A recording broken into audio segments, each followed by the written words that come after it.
여러분 안녕하십니까? 자, 경작 짱박사입니다. 자, 이번 시간에는요 우리가 어제 그 노무사 1차 경제학 시험을 치렀죠. 그래서 그거에 대한 간단한 총평을 한번 해보도록 하겠습니다.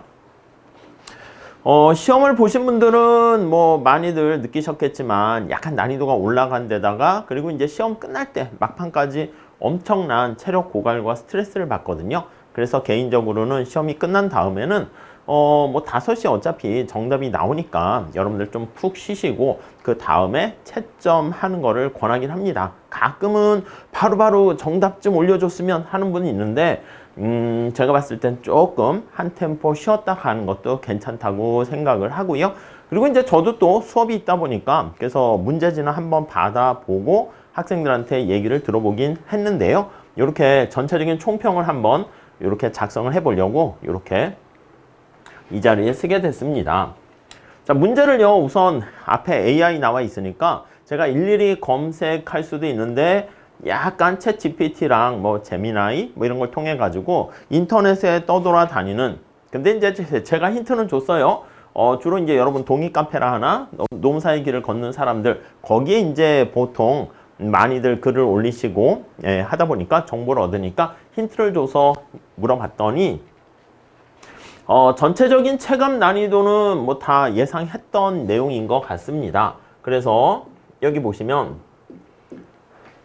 작년보다 어려웠다. 사실 요건 좀 애매해요. 작년에도 어려웠어요. 그래서 문제가 25문제에서 40문제로 바뀌는 그 바로 전 단계 해가지고 제가 봤을 때는 한번 시험적인 문제들이 많아서 작년 시험도 쉽진 않았거든요. 근데 작년보다 당연히 어려웠죠. 문항수도 많아졌으니까.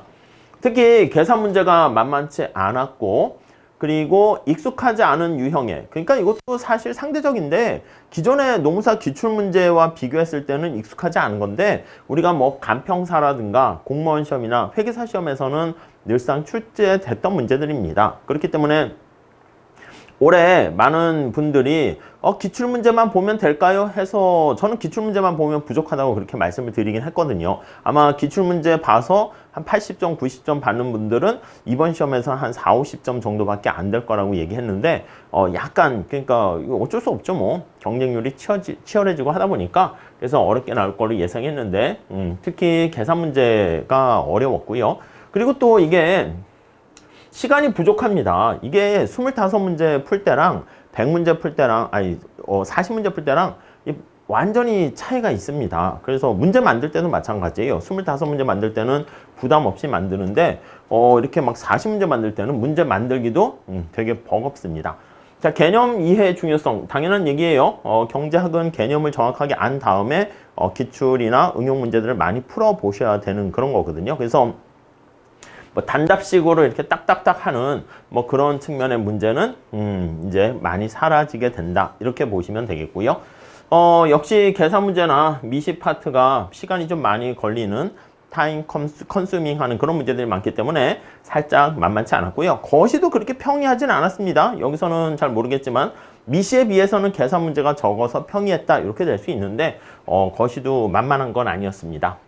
요건 챗 GPT에 물어봤더니 전반적으로 난이도가 높았다. 그리고 이제 뭐 노동법이나 경영학 같은 과목들도 강의하시는 분들께 여쭤봤더니 예년보다 난이도가 이렇게 많이 올라갔다 얘기하더라고요. 전반적으로 우리 시험도 1차에서는 그렇게 많은 신경을 쓰고 그러지 않았던 경우가 많이 있었는데 뭐 늘 말씀드리는 것처럼 좀 기간을 길게 잡고 공부를 좀 제대로 해야 되지 않을까 하는 생각을 하고 있습니다. 근데 늘 말씀드리는 거지만 시험의 난이도에 대한 평가는 상대적이며 개인의 학습 수준과 경험에 따라 다를 수 있습니다. 그래서 참고는 하시되 그냥 그 얘기들을 보고 지레 겁을 먹거나 또 너무 쉽게 생각하거나 그럴 필요는 없습니다. 저는 경제학과인데요. 뭐 경제학과라고 다 경제학 잘합니까? 경제학과인데 뭐 계속 A뿔을 받은 친구도 있고 그렇지 않은 친구도 있고 내가 다른 무슨 경제학 시험을 준비했다가 이렇게 보는 친구도 있고 그렇지 않은 맨 땅에 처음 시작하는 친구들도 있고 다양하기 때문에 그렇기 때문에 언제나 늘 상대적이다. 그렇기 때문에 여러분들이 스스로 자신감을 갖고 내가 봤을 때 좀 뭔가 두렵고 걱정된다 그러면 공부를 조금 일찍 시작해서요. 공부하는 기간을 좀 늘려주시기 바래요.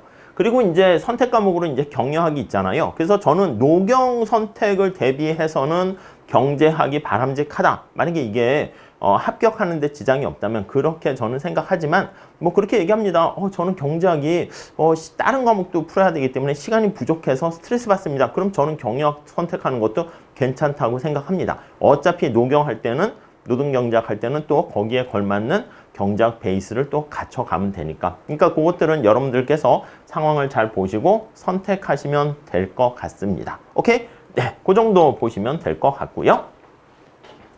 자, 여기 문제를 제가 이렇게 좀 약간 정리를 해 봤습니다.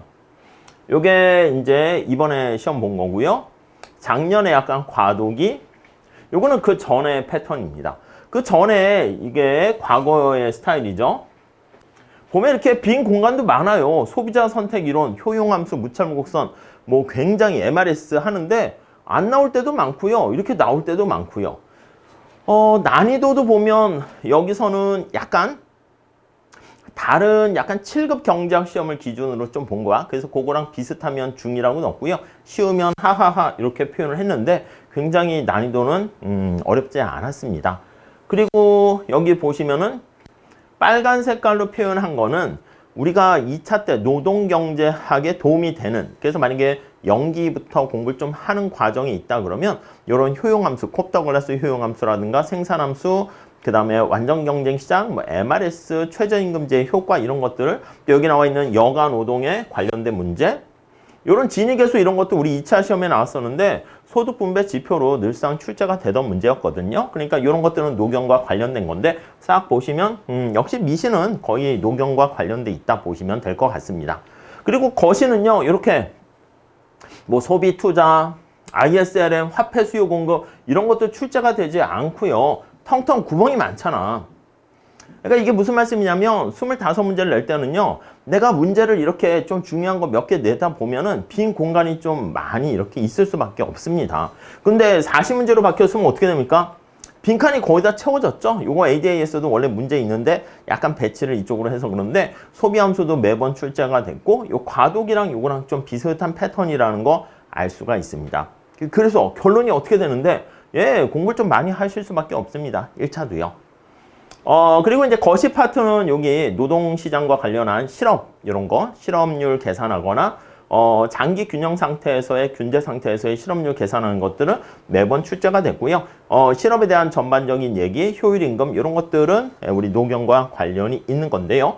그래도 25문제였을 때는요, 대략 세보면 노경과 관련된 문제가 한 15문제 됐거든요. 그러니까 절반 이상이 노경과 관련된 것이고 거시와 관련한 승수라든가 이렇게 몇 개만 하시게 되면 충분히 25문제 중에서 한 18개는 쉽게 맞출 수 있는 상황이 됐어요. 그런데 여러분 한번 생각해 보세요. 25문제 중에서 노경과 관련된 게 한 15문제가 나오고요. 계산 문제 개수도 한 14문제, 15문제 이렇게 나왔다고 보시면 되거든요. 근데 40문제가 됐어. 근데 여기다가 노경과 관련된 문제를요, 이렇게 넣더라도 여기서 더 넣을 수는 없잖아. 그렇기 때문에 어쩔 수 없이 노경과 관련되지 않은 문제들이 나올 수밖에 없게 되고요. 뭐 여기 나와 있는 국제경제 파트는 25문제일 때는 거의 나오지도 않아서 자, 고재변금 이런 거 암기하시고 솔로 계산하는 거 나올 수 있으니까 공식 암기해서 계산만 보세요. 뭐 그런 식으로 강의했는데 이제는 여기 보시면 성장회계, 솔로우, AK 모형, 내생적 성장 모형 약간 뭐라고 할까? 간평사 시험이나 그 정도 수준까지 올라가고 범위도 그 정도까지 됐다라고 보시면 될 것 같습니다. 그래서 40문제 첫 해이기 때문에 저도 애시당초 좀 난이도를 수준 높게 1차 교재를 만들어 가지고 그걸 사용했는데 내년 되면은 좀 교재의 범위라든가 이런 내용들도 더 추가해 가지고 준비를 해야 될 것 같다 하는 생각을 하게 되고요. 요 앞에 별표해 놓은 거는 뭐냐면 요거는 우리 카페에 있잖아요. 포인트 노동경제 카페에 올려 놓을게요. 한번 공부하시거나 계획 세울 때 한번 참고해 보세요. 별표가 들어간 것은 계산 문제로 출제가 됐다라고 보시면 되겠고 빨간 색깔은 노경과 관련이 있는 부분이다 라고 생각을 하시면 되겠습니다. 그래서 여기 보시면 별표 나타낸 계산 문제가 몇 문제인가 한번 볼게요. 작년과 예년 같은 경우에는 하나, 둘, 셋, 넷, 다섯, 여섯, 일곱, 여덟, 아홉, 열, 열하나, 열둘, 열세, 열네, 열다섯. 그러니까 한 15문제 나왔었다니까. 계산 문제가 또 노경과 관련된 문제도 한 15문제, 계산 문제도 15문제. 자, 그러면 올해는 어떻게 됐나 볼까? 계산 문제요. 하나, 둘, 셋, 넷, 다섯, 여섯, 일곱, 여덟, 아홉, 열, 열하나, 열둘, 열세, 열넷, 열다, 열여, 열일곱, 열여덟, 열아홉, 스물. 이해 가십니까? 40문항 중에서 20문제가 계산 문제야. 그러니까 사실 요게 계산 문제 때문에 시간 압박이 커서 만만치 않다니까, 시험장에서는요. 거기다가 막 이렇게 시험 보느냐고 지쳐있는 상태이기 때문에. 그래서 아마 체감 난이도는 훨씬, 제가 여기다 뭐 상중하 넣어놓긴 했는데 전반적으로 훨씬 이제 난이도가 높고요. 그래서 간단한 계산 문제들도 계산 문제 뒤로 빼고 말 문제만 봐야겠다. 근데 말 문제가 만만치 않은 것들이 있단 말이야. 그렇기 때문에 제가 봤을 때 제 개인적인 생각입니다. 65점에서 70점이면 예년 같은 시험에서 거의 90점 이상 점수를 도달한 분들이라고 생각할 수 있고요. 대략 한 60점 정도 받았다라고 하면 그냥 지금 이제 요게 40문제 된 게 올해 봤으니까 내년 이렇게 좀 누적돼야 되는데 첫 해 시작했을 때 요 정도 난이도에서 한 55에서 60 맞았다? 그러면 반타작밖에 못한 거 아니야? 라고 볼 수 있는데 나름대로 제가 봤을 땐 선방한 거라고 생각합니다. 예년 스타일로 보면 거의 한 80점 정도, 85 이상 이렇게 맞는 실력이었다. 이렇게 말씀드리고 싶어요. 오케이? 네, 그래서 전체적인 분석 틀 요거 우리 카페에 올려놓을 테니까 한번 참고로 보시고 제 강의도 요 추세 흐름에 맞춰서 강의를 하고 있으니까 뭐 그냥 뭐 간단하게 보면 강의를 듣고 따라오시면 충분하고요. 나름대로 앞에서 말씀드린 것처럼 백그라운드가 경제학 백그라운드가 있냐 없냐 등등에 따라서 좀 있으신 분들은 뭐 강의가 뭐 기본 강의, 핵심 요약, 객관식, 뭐 모의고사 뭐 이런 것들이 있잖아요. 거기서 취사 선택해서 조금 하시는 것도 괜찮지 않을까 합니다. 자세한 해설은요, 제가 다음에 다시 촬영을 해서 올리도록 할게요. 요것도 학원에서 응시한 수험생에게 받은 그 문제지긴 하거든요. 보내주신 분께 감사드리고요. 요거에 대한 그래서 이렇게 캡처해서 지금 집어넣은 거라서 그냥 전체적인 흐름과 내용만 혹시 시험지 이렇게 보지 못한 분들이 있을 거잖아요. 그래서 그런 흐름과 내용만 추세만 보시면 될 것 같습니다. 여기 별표를 이렇게 하는 거는요. 우선 빨간 색깔 별표는 노경과 관련된 시험 토픽이다 이렇게 생각하시면 되겠고 제가 파란 색깔로 이렇게 한 거는 이제 계산 문제, 뭐 이거 계산 문제라고 하긴 그렇지만 그래도 이제 수식이 들어가서 판단하는 그런 경우는 계산 문제로 이렇게 제가 표시를 해놨습니다. 자, 우선 여기 한번 보시면 시장의 균형, 수요 공급 이동하는 거잖아요. 난이도는 어렵지 않을 것 같아요. 근데 매번 시험에 나오니까 상 이렇게 했고요. 요건 넘어갈게요. 소비자 잉여, 생산자 잉여 계산하는 문제입니다. 그래서 이렇게 탄력성 얘기까지 좀 아셔야죠. 공급 곡선이 완전 탄력적이면 수평이 되는 거잖아. 그때 소비자 잉여, 생산자 잉여가 어떻게 되는가. 이거는 노경과도 굉장히 관련이 있습니다. 노동시장에서 근로자의 잉여, 기업의 고용주의 잉여 해서 이민 잉여 이런 거 할 때도 활용될 수가 있기 때문이에요. 오케이? 아주 어려웠던 문제는 아닌 것 같고요. 시장 실패 관련해서요, 우리가 정부가 개입하게 되는 어떻게 보면 필요 조건이라 할 수 있는데 다양한 독점이나 규모에 대한 수학, 체증, 뭐 이게 수학이 체증이라 해야 되는데 그래야 자연 독점이 발생하는 거죠. 그래서 요거 좀 약간 치사하게 하긴 했죠. 그리고 공공재와 관련한 얘기라든가 외부성, 불안전 정보 하에, 비대칭 정보 하에 도덕적 해이나 역선택 그런 것들, 시장 실패 원인들 뭐 간단한 문제로 보시면 되겠습니다. 자, 그리고 생산함수 이렇게 있어. 이거 어떻게 됩니까? 우리 직관적으로 봤을 때 MRTS 구해야 되는데 이건 전통적으로 공무원 시험이나 간평사 시험에 출제됐던 건데 이거 K로 정리하면 되잖아. 제곱하면 K로 정리가 되는 거 아니겠습니까? 그래서 2K 플러스 L 이렇게 돼 있고 K로 정리하게 되면은 MRTS 계산하시게 되면은 K는 2분의 1 이렇게 되는 거 알 수가 있겠죠. 등량 곡선이 우하향하는 직선의 완전 대체 관계다라는 것을 알 수가 있어요. 계산 문제는 아니지만 그래도 수식을 사용하는 문제로 해서 계산 문제로 반영을 했고요. 노경과도 관련된 문제입니다. 자, 독점 시장과 관련한 이윤을 구하세요 하면요. 이윤 함수를 먼저 쓰셔야 되고요. 독점일 때는 이윤 함수는 총 수입에서 총 비용을 빼는 거잖아요. 요거는 우리 녹용과도 관련된 문제죠. MR = MC에서 우리가 이윤극대 생산량이 결정이 됩니다. 여기서 어떻게 합니까? 이게 AC야, AC, ATC니까 TC를 구해서 미분해서 MC를 구하시면 되겠고요. 여기서 기울기 2배 가파르게 해가지고 MR 구하는 거 요거 200에다가 8Q 이렇게 되는 거죠. 그래서 제가 지금 설명을 위해서 이렇게 나타냈지만 딱 보고 MC 구하시고 MR 구하시고 이윤극대 생산량 구한 다음에 여기 이윤 함수에 넣어서 값을 계산하는 겁니다.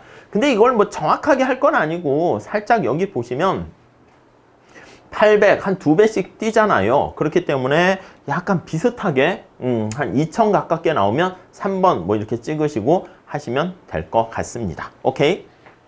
그러니까 만약에 출제하신 분께서 우리가 계산기를 쓸 수가 없는 상황인데 만약에 1980, 1960 이렇게 되면 굉장히 좀 약간 조금 악질적인 출제위원이라 할 수 있는데 그래도 빈 격차를 크게 이렇게 두고 있잖아요. 그렇기 때문에 여러분들께서 좀 계산은 비슷하게 어림짐작 해도 된다. 이렇게 보시면 되겠습니다. 가격 효과와 우리 대체 효과, 소득 효과로 나누는 그리고 기펜제와 관련한 그런 문제잖아요. 요거 녹용과 관련된 것인데 뭐 자주 출제되는 거 나온 거 알 수가 있겠고요. 요거요 우리 내슈균형 구하는 건데 요거는 내슈균형이 상대방의 전략이 주어졌을 때 자신의 최선의 전략을 찾는 거잖아요. 이런 것들은 보통 2개 해가지고 전략을 가지고 얘기하는데 다른 시험에서도 요즘 유행하는 게 3개 전략을 가지고 얘기하거든. 그러니까 예를 들면 B국가가 높은 보조금을 했을 때 A국은 600, 300, 100 중에 어느 게 좋아? 이렇게 체크하는 거야. 그래서 이렇게 찾아서 내슈균형 찾는 건데 어렵진 않은 것 같고요. 녹용과 뭐 직접 관련되지는 않다. 이렇게 보시면 되겠습니다.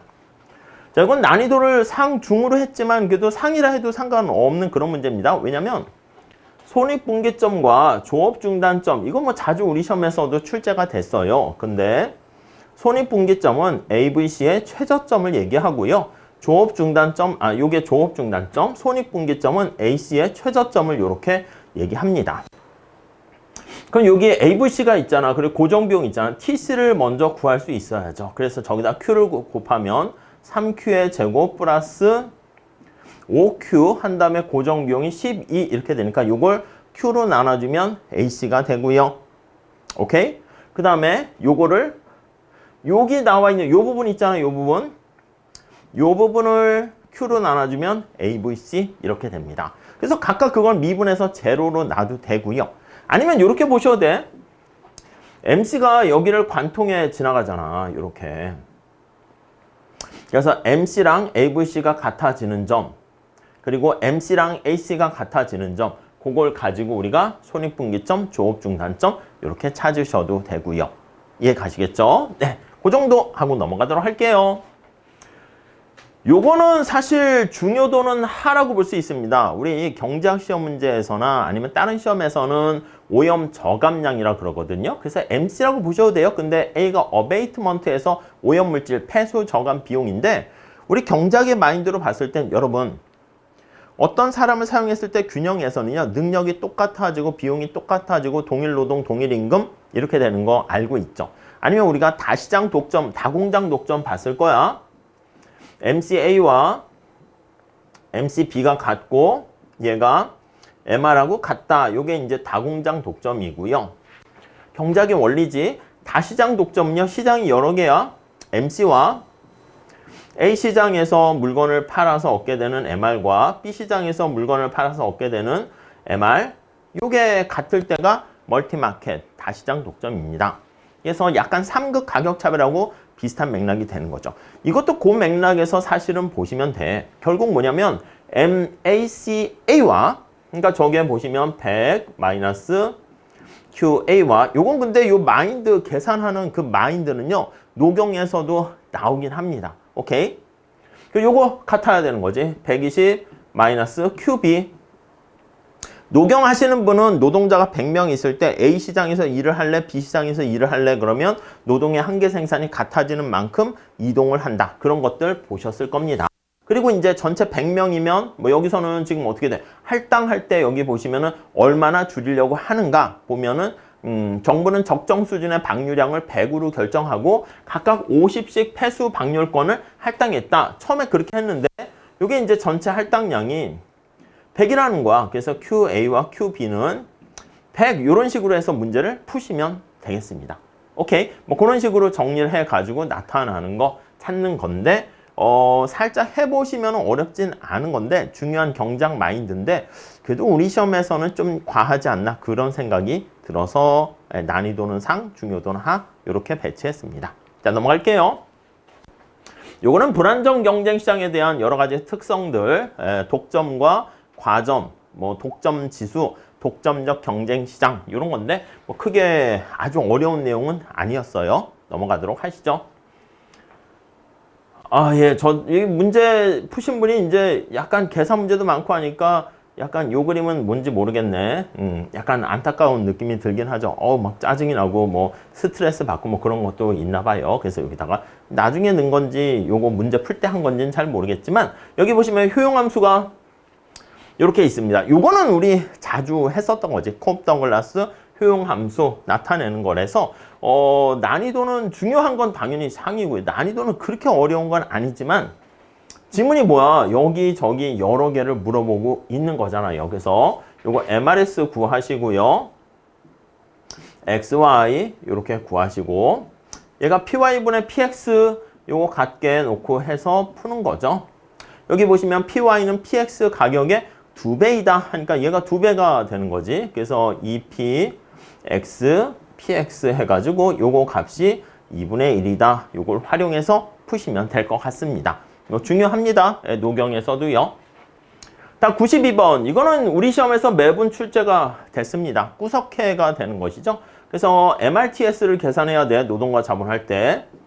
MRTS LK는 K로 정리해도 되고 분자가 노동에 대한 한계 생산, 분모가 자본에 대한 한계 생산 이렇게 되니까 여기 딱 보시면 1, 4 이렇게 되고요. R분의 W랑 비교를 해 보셔야 되는 거지. 그래서 노동의 가격은 3이고 자본의 가격은 9 이렇게 됩니다. 3분의 1이잖아. 어디가 얘가 크지. 그리고 완전 대체 관계에 있기 때문에 구석해가 발생합니다. 요거 두 개 같을 때는 등량곡선이나 등비용선 겹치게 되니까 그 선상에 있는 게 다 균형점인데 이렇게 되면 구석해가 발생하게 되고 딱 봤을 때 노동에 대한 분자에 초점 맞추세요. 노동에 대한 비용이 비싸잖아.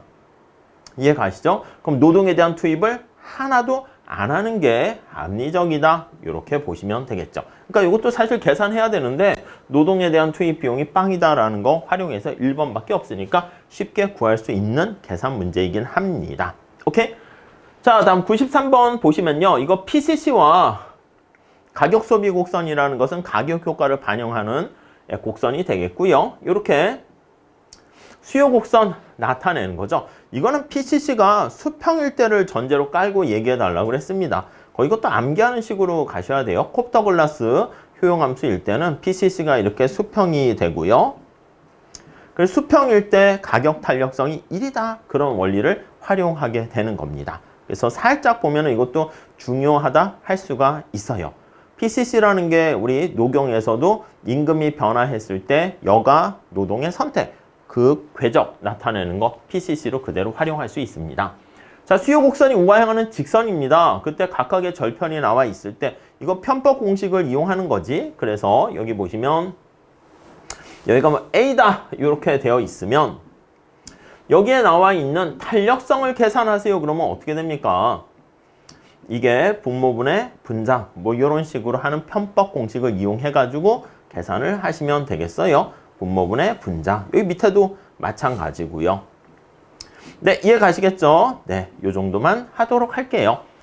뭐 쉽진 않아요. 어떻게 보면 이것도. 왜냐면 일일이 이걸 좀 따져서 그림을 그려서 해야 되는데 이게 뭐 좀 연습이 잘 돼 있으면 제가 봤을 때 내용은 이해됐을지라도 좀 쉽게 빠르게 할 수 있는데 그게 조금 부족하게 되면 시간이 많이 걸릴 것 같아요.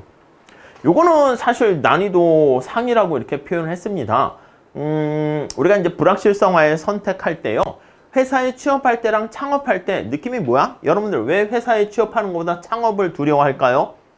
그래요. 하이 리스크가 있어요. 하이 리턴이 있지만. 그래서 고소득을 얻게 되면 이렇게 월급이 소득이 높아지는데 망하게 되면 소득이 이렇게 됩니다. 근데 고소득을 얻게 될 가능성은 굉장히 확률이 낮죠. 근데 취업을 하게 되면 그 레인지 분산의 범위 리스크라 할까요?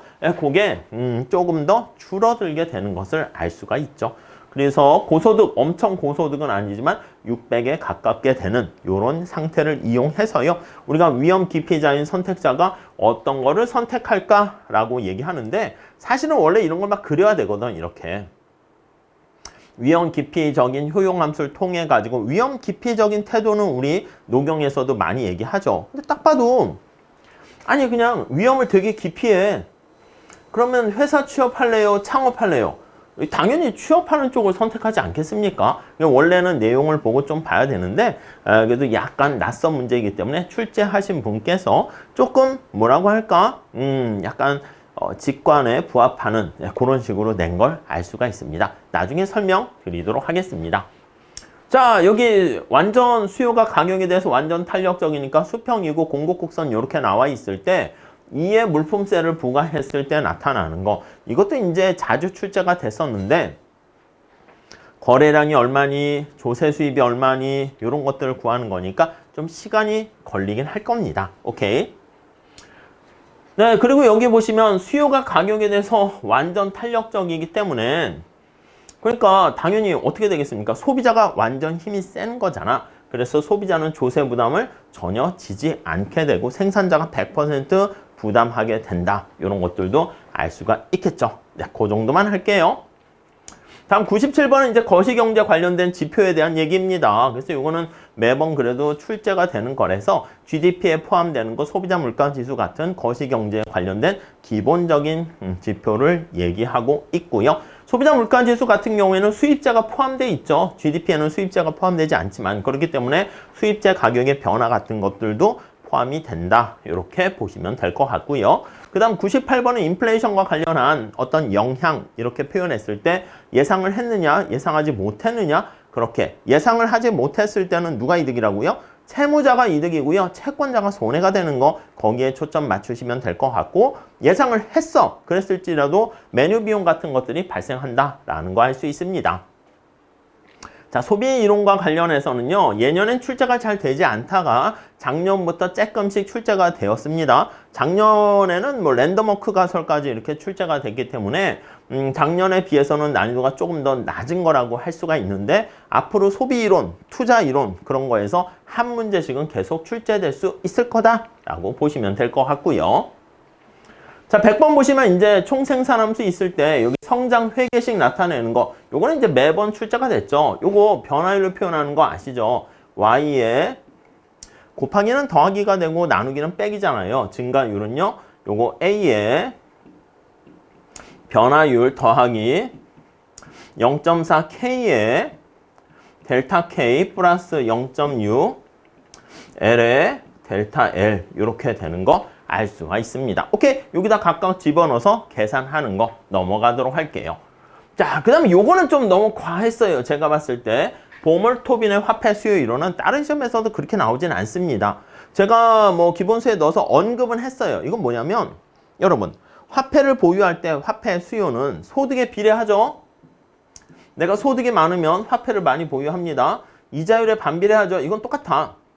근데 또 하나 뭐가 있냐면 요게 B만큼의 고정비용. 뭐냐면 우리 ATM기 가거나 은행 가면 수수료 내지 않습니까? 근데 여러분 한 번 돈을 뽑을 때 수수료가 1,000원일 때랑 5,000일 때 생각해 보세요. 수수료가 B인데 만약에 한 번 갈 때 돈을 인출할 때 수수료가 5,000원이면 내가 10,000원을 인출할 때는 어떻게 돼? 아니 절반이 수수료로 뛰는 거 아니겠습니까? 그렇게 되니까 내가 한 번에 갔을 때 에이 왕창 뽑아야겠다. 100만 원 뽑아야겠다. 이렇게 된다고. 그러니까 이 B가 수수료가 높아지게 되면 화폐 수요가 수수료가 많아지게 되는 거니까 한 번 가서 왕창 인출하게 된다라고 보시면 되겠습니다. 오케이, 이해 가세요? 그래서 약간 다른 시험에도 그렇게 나오진 않는데 그래도 우리 시험에 나왔어요. 그래서 B가 클수록 1회당 전환 금액 이제 내가 예금 통화 있는 걸 가지고 화폐로 현금으로 전환하는 금액이 커진다. 약간 요게 거기에 해당하는 내용이다 라고 보시면 되겠죠. 그러니까 수수료가 클수록 전환 횟수가 증가하면 당연히 안 되겠죠. 오케이? 네. 앞으로 그래서 뭐 약간 난이도 있다기보다는 생소한, 그래서 범위가 더 넓긴 한데 이런 문제들은 그냥 언급은 합니다. 언급은 하고 객관식 때 살짝 언급은 하고 1일 특강이나 핵심 체크할 때도 설명을 드리는데 그렇게 메인으로 하기에는 좀 그런 문제예요. 그런 것들도 좀 있었습니다. 먼델 플레밍 모델, 이거는 우리 시험에 자주 그래도 한 문제로 출제되고 있는 그런 스타일입니다. 고정환율 제도에서 어떻게 된다? 이거 모함기하라고 그랬습니까? 고재 변금 해가지고 고정환율 제도에서는 재정정책이 효과적이고 변동환율 제도에서는 금융정책이 효과적이다. 그것만 좀 이용하시면 조금 쉽게 풀 수 있는 문제이긴 해요. 그래도 난이도가 전체적으로 이해하려고 그러면 쉬운 것은 아닙니다. 그래도 매번 출제되니까 이렇게 편법도 기억하시고 제대로 된 내용도 좀 이해하셨으면 좋겠다 하는 생각이고요. 자, 이거는 소비함수, 투자함수에서 완전고용 국민소득 관련해가지고 나타내는 거죠. 45도 다이어그램 해가지고 지금 총수요가 이렇게 있으면 이게 디플레이션 갭, 요 차이가 GDP 갭, 예, 그런 것들 하는 것이고 승수는 여기 한계 소비 성향 0.8이야. 그러면 승수 M은 1 마이너스 한계 소비 성향분의 1 해가지고 5 이렇게 되는 거 알 수 있죠. 그걸 활용해서 물어보는 건데 약간 또 박스형에서 네 문제를 물어보는 거기 때문에 약간 시간적인 압박감이 좀 생깁니다. 그때는 뭐 승수 5다. 뭐 이런 게 맞으면 그 기억 중에서 잘 하셨어요. 그래서 기억이 없으면 틀린 거 이 중에서 체크를 해서 보시면 되겠죠. 오케이? 넘어갈게요. 자, 솔로 성장 모형 관련해서 균제 상태입니다. 근데 여기 보시면 유효 노동 투입량 해가지고 요거는 이제 요즘 최근에 유행하는 스타일이긴 한데 우리 시험에서는 약간 선제적이라기보다는 앞으로 여기까지 나올 수 있다라는 걸 생각하고 준비하시면 될 것 같아요. 그래서 요건 좀 쉬운 건 아니었다라고 보시면 되겠고요. 자, 다음 넘어갈게요. 요 AK 모형입니다. 우리 솔로 모형에서는요, 기본적으로 이렇게 되는 거잖아. 이게 한계 생산이 체감하는 요런 식의 형태가 기본적인 형태가 된단 말이죠. 근데 이렇게 AK 모형에서는요, 1인당 자본이 어떻게 돼요? 주로 요거는 루트 K 이렇게 된단 말이지. A가 있을 수 있으면 요런 식의 되는 형태가 되는데 저기에서는 우상향하는 직선의 형태가 됩니다. 이렇게. 한계 생산이 체감하지 않습니다. 그렇기 때문에 지속적인 수렴 현상이 발생하지 않고 지속적인 발산, 격차가 발생할 수도 있겠다라고 보시면 되겠어요. 이게 이제 내생적 성장 모형은 너무 어려워가지고 사실은 요 AK 모형 하나만 하시면 되거든요. 근데 뭐 요 정도 출제 글도 나왔으니까 참고로 보시면 될 것 같고요. 그 다음 폐쇄경자에서 ISLM 모형 관련된 거 이거는 과거 기출에서도 좀 출제가 됐습니다. 그래서 ISLM 케인작파, 고전학파 해가지고 케인작파를 기준으로 봐달라고 그랬죠. 케인작파는 LM 곡선이 수평입니다. 유동성 함정에 가깝고 IS가 가팔라요. 근데 고전학파는 이거 반대야. LM이 가파르고 극단적으로 수직이고 IS가 완만합니다. 그걸 이용해가지고 판단하는 학파별 문제인데 이거는 요 ISLM 형태 가지고 물어보는 거는 자주 과거에도 출제가 됐었습니다. 자, 그 다음 화폐 수요 관련해서 명목 이자율과 관련한 여기 보시면은 실질 국민소득이 증가함에 따라서 화폐 수요가 증가할 때 이자율과 등등 여러 가지 화폐 수요 관련한 어떻게 변화하니 그 문제였어요. 뭐 그래도 약간 뭐 아주 쉬운 문제 스타일은 아닙니다. 예, 그것도 넘어가도록 할게요. 고정환율 제도와 변동환율 제도에 관련한 특성 이것도 예전에는 별로 출제되지 않았었는데 환율이 고정된 고정환율 제도와 변동환율 제도와 고정환율 제도에서는 트리니티 임파서빌리티 해가지고요 어떤 삼위일체 불가능성 뭐 그런 거 말씀을 드렸습니다. 그래서 자본이 완전히 자유로우면서 고정환율 제도를 유지하려고 그러면 통화정책을 제대로 국내의 어떤 경기 부양을 위한 경제 안정화를 위한 통화정책을 사용할 수 없다라는, 그러니까 세 가지를 모두 충족할 수 없다라는 건데 그런 것들 중심으로 보시면서 체크해 보시면 되는 건데 앞으로 이것도 계속 출제는 될 것 같습니다. 경제학과와 학파와 관련한 내용입니다. 그래서 여기 보시면 이것도 이제 과거 회계사 시험 문제에 말문제로 나왔던 것인데요. 새 케인즈 학파의 정책 무력성 명제라든가 새 케인즈 학파의 얘기라든가 케인즈 통화주의 그런 것들 하는 건데 학파별 관련해서 한 문제 정도는 앞으로도 계속 출제될 것 같고요. 자, 이거 여기 나와 있는 숫자가 뭡니까? 필요한 노동량이 아래에 이렇게 표현되어 있고요. 예, 절대 우위와 비교 이론 관련된 것인데 이런 문제는 한 문제는 과거에도 출제가 됐습니다. 자, 그러면 제가 어떻게 해달라고 그랬습니까? 파고드세요 원리를 사용해 달라고 그랬죠. 자, 그러니까 만약에 A국에서 X 생산할까 Y 생산할까 발생하는 투입 노동이야. 기회비용으로 나타내서요. 비교위를 계산하겠다 그러면 요 4가 밑으로 파고들면 돼. 2가 밑으로 파고들면 돼. 오케이? 6이 밑으로 파고들면 되고 4가 밑으로 파고들면 됩니다. 이렇게 파고들게 표현하면 이게 바로 기회비용이 되는 거 알 수가 있겠습니다. 오케이? 그렇게 해서 판단하는 거예요. 그런 거 뭐 어떻게 보면 좀 쉬워요. 다음에 제가 설명드리도록 하겠습니다. 다음에 이게 111 보시면은요. 구매력 평가설입니다. 장기에 설명하는 개념에 가깝다라고 보시면 되겠죠. 이자율 평가설이 바로 단기에 좀 더 성립하는 개념이다 라고 보시면 되겠고 전통적으로 빅맥 지수라 해가지고요. 햄버거 가격, 국내 햄버거 가격이 4,000원이야.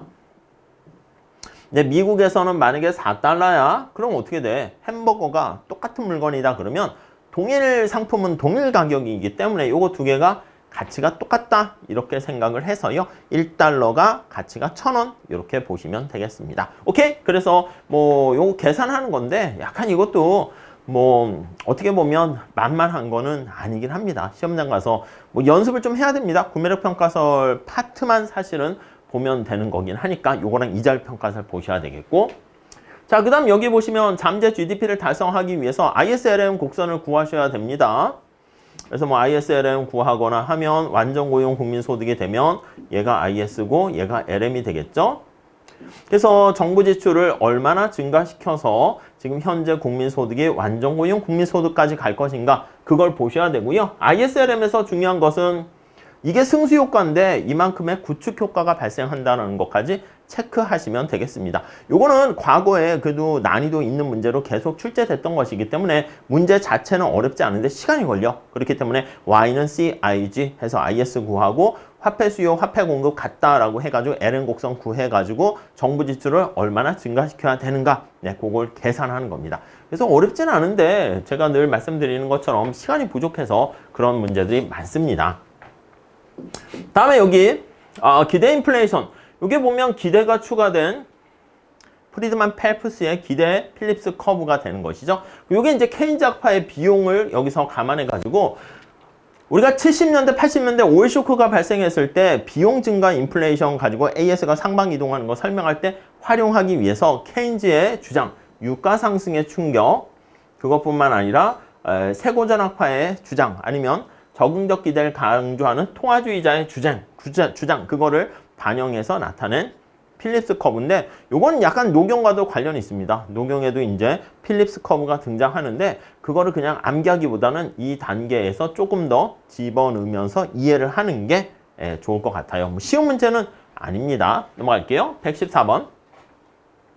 자, 노동 수요와 관련한 이거는 마샬 힉스 법칙에 가깝다라고 보시면 되겠습니다. 그래서 이거는 왜 해가지고 이유까지 잘 설명을 하셔야 돼. 녹용에서도 굉장히 중요한 포인트이기 때문에 그렇습니다. 넘어갈게요.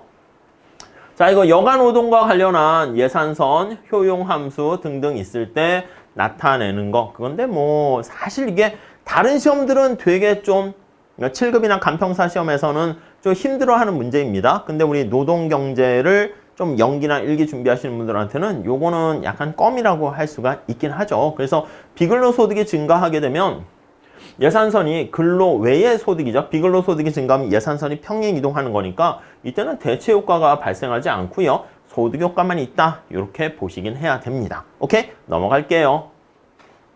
116번 문제는요. 고용과 관련한 여러 가지 지표를 얘기하고 있습니다. 그래서 고용자 그리고 실업자 어떻게 분류할 것인가 뭐 그런 것들인데 약간 요거는 좀 기본적인 얘기다. 뭐 노경에서도 기본적으로 알고는 계셔야 되고요. 효율성 임금이라는 거 이거 굉장히 중요하잖아요. 노경에서도 단독으로 출제가 되기도 합니다. 이게 생각이 바뀌는 거잖아. 생산성이 높으니까 임금이 올려준다가 아니라 임금을 많이 주게 되면 생산성이 올라간다야. 특히 여기 4번에 보시면 노동자의 체력과 건강, 그러니까 효율임금을 설명하는 게 후진국 같은 저소득, 저개발 국가 같은 경우는 임금을 좀 올려주면 맨날 그 편의점이나 라면을 먹고 그래서 체력이 떨어지고 몸이 아프고 그랬던 근로자들이 맛있는 고기를 먹게 되니까 체력과 건강이 향상돼서 생산성이 높아진다. 그런 주장도 있긴 하거든. 그렇기 때문에 4번도 맞는 표현이다 라고 보시면 되겠습니다. 오케이? 그래서 효율임금 제도 관련한 얘기 뭐 매번 나오는 문제이고요. 그 다음 균제 상태에서 실업률, 이거 자연 실업률 어떻게 됩니까? 이직자, 이직률, 구직률, 그 다음 이직률, 요거 표현하는 거지. 실업률이 12%가 될 때 실직률이 여기 S야 S 3%가 되니까 F는 얼마하게 요거 푸는 겁니다. 그래서 이것도 굉장히 과거에도 자주 계산 문제 출제됐던 건데 그런 측면에서 난이도가 쉬운 문제다라고 볼 수가 있겠고요. 자, 이거는 노동의 수요 공급 계산을 해가지고 균형값을 구한 다음에 최저임금을 구하게 되면 고용이 얼마나 감소하니 이만큼의 실업이 발생하는 거, 이런 것들은 계산 문제 쉬운 거잖아. 그러니까 계산 문제가 대략 앞으로도 40문제 중에서 한 20문제가 나올 거라고 생각을 하시고요. 거기서 좀 쉬운 문제들 있잖아. 익숙한 거. 여가 노동 선택의 문제라든가 수요 공급이라든가 여기다 텍스를 부과한다거나 그런 것들, 탄력성 계산한다거나 이런 것들을 먼저 싹싹싹 푸시고 앞에서 봤었던 거시경제학에서 ISLM 구하고 이건 좀 연습이 많이 됐으면 푸시는 것이고 아니면은 풀 수 있는데 시간 안에 풀긴 그렇군 이렇게 해서 제끼시고 뭐 그런 문제풀이 전략을 사용하시면 좋겠습니다. 오케이?